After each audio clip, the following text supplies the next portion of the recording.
শহীদ দিৱস পতাৰ নৈতিক অধিকাৰ নাই এজিপি বিজেপিৰ।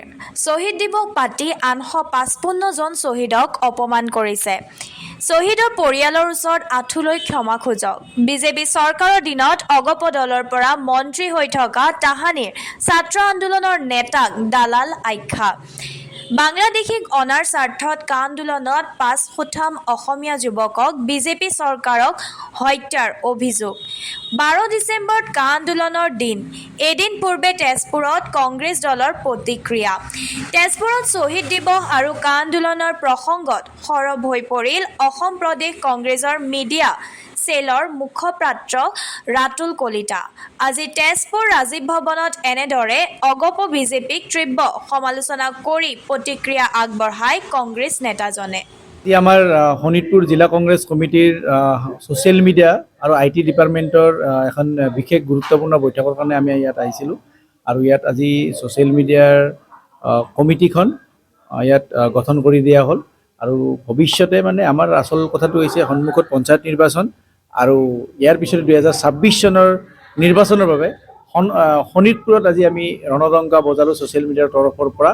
এয়া জাষ্ট আমি বচা কেইগৰাকীমান আমি প্ৰতিটো সমষ্টিৰ পৰা প্ৰতিটো ব্লকৰ পৰা কেইগৰাকীমান আমি ছ'চিয়েল মিডিয়াৰ ব্যক্তিসকলক আমি মাতি আনি ইয়াত কমিটিখন গঠন কৰি দিয়া হ'ল আৰু ইয়াৰ পৰৱৰ্তী সময়ত আমি বহুত ইয়াতকৈ ডাঙৰকৈ আৰু আমি ছ'চিয়েল মিডিয়াৰ আমি যথেষ্ট প্ৰগ্ৰেম কৰি বিশেষকৈ বিজেপি চৰকাৰৰ দুৰ্নীতি আৰু পঞ্চায়ত নিৰ্বাচনত আমি কি ইছ্যুৰ ওপৰত আমি যুদ্ধ কৰিম তেনেকুৱা বিষয়ৰ ওপৰত আমি কথা পাতি আজি মিটিং কৰিছোঁ। ৮৫৫ জন শ্বহীদৰ কথা কোৱা অধিকাৰ না হিমন্ত বিশ্ব শৰ্মাৰ আছে, না বিজেপিৰ আছে, না এজিপিৰ সেই দালালকেইটাৰ আছে। এইকাৰণে কৈছোঁ মই যে ৮৫৫ জন শ্বহীদৰ বাবে দায়ী আজি যিবিলাক এজিপিৰ মন্ত্ৰীসকল মানে বিজেপিত মন্ত্ৰী আছে তেওঁলোক সম্পূৰ্ণৰূপে দায়ী। কিয়নো 1979ত যেতিয়া খৰ্গেশ্বৰ তালুকদাৰৰ হত্যা হৈছিলে সেইখিনি সময়ত ডিচেম্বৰ মাহত হৈছিল। 1980ত জানুৱাৰী মাহত সেই সময়ৰ প্ৰধানমন্ত্ৰী ইন্দিৰা গান্ধী ডাঙৰীয়া অসমলৈ আহিছিলে। অসমত আহি ইন্দিৰা গান্ধী ডাঙৰীয়াই আমাৰ তেতিয়া নিবাৰণ বৰা তেওঁলোকৰ এই আন্দোলনৰ এগৰাকী মুখ্য ব্যক্তি আছিলে, নেতা আছিলে, তেখেতসকলৰ লগত কইনাদৰত কথা পাতি কৈছিল যে 1967 কাট অফ ইয়াৰ বুলি কৈছিলে।